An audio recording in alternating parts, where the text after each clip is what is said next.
So let us now talk about what qualifies as a personal data breach under the DPDP Act. What kind of damage and what does the law say at various instances. Welcome to my YouTube channel where you regularly see new content on data privacy. And we are going to talk about what qualifies as a real data breach as per the norms of DPDP Act 2023. So a qualification test. A breach has happened. A concern has been raised. Qualification criteria. Was personal data involved?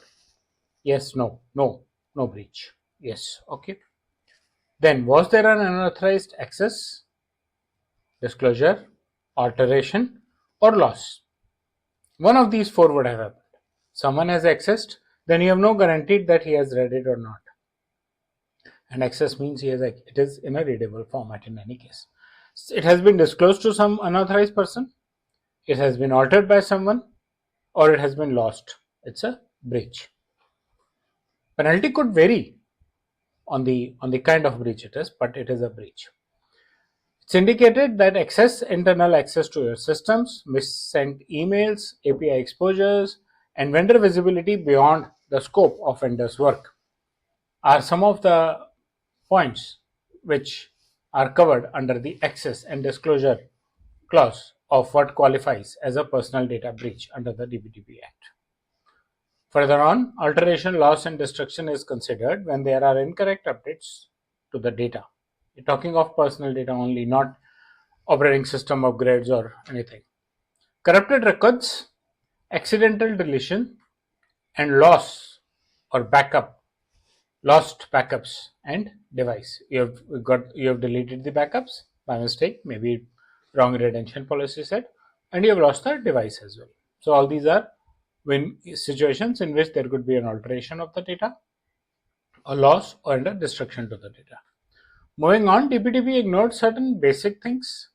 DPDP is not worried about what was the intent behind it. Did it happen accidental or malicious? If it is accidental, then there is an IT governance issue. If it's a malicious, then there is an administrative governance issue. In both cases, you are liable.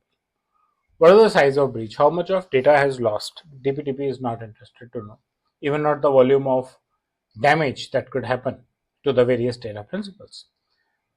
It is not concerned whether it was an internal factor or an external factor or actor. That means the person involved in the breach was a part of your team or an outsider.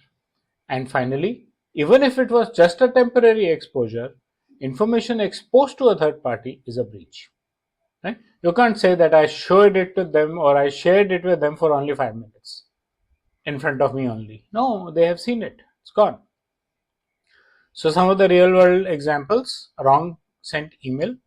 Wrong sent email can have wrong signatures, could have contact details, and could have serious business emails. Misconfigured API which reads the data or wrong data at the wrong place. Access privileges given to even one user and he has accessed the data. And a lost laptop, not well protected, not encrypted, not a safe password. A browser has so much of cache that people are easily able to browse through their emails.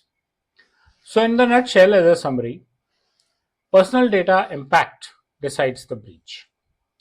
There's a breach if there is an impact of personal data, but what kind of impact it is decides the level of breach. Intent and size do not dilute your obligation. You can continue to argue with the board or the court that the intent was not there or the size was very less or very less damage has happened, but damage has happened, so you are liable for punishment. And assessment drives notifications. What kind of assessments did you do that can help you drive notifications? So that's about a quick summary about what qualifies as a personal data breach under the DPDP Act. Slightly useful content. We'll keep talking about more with respect to incident and breaches being handled in the DPDP Act. Stay tuned, share your feedback in the comment section, and subscribe to my channel. Thank you.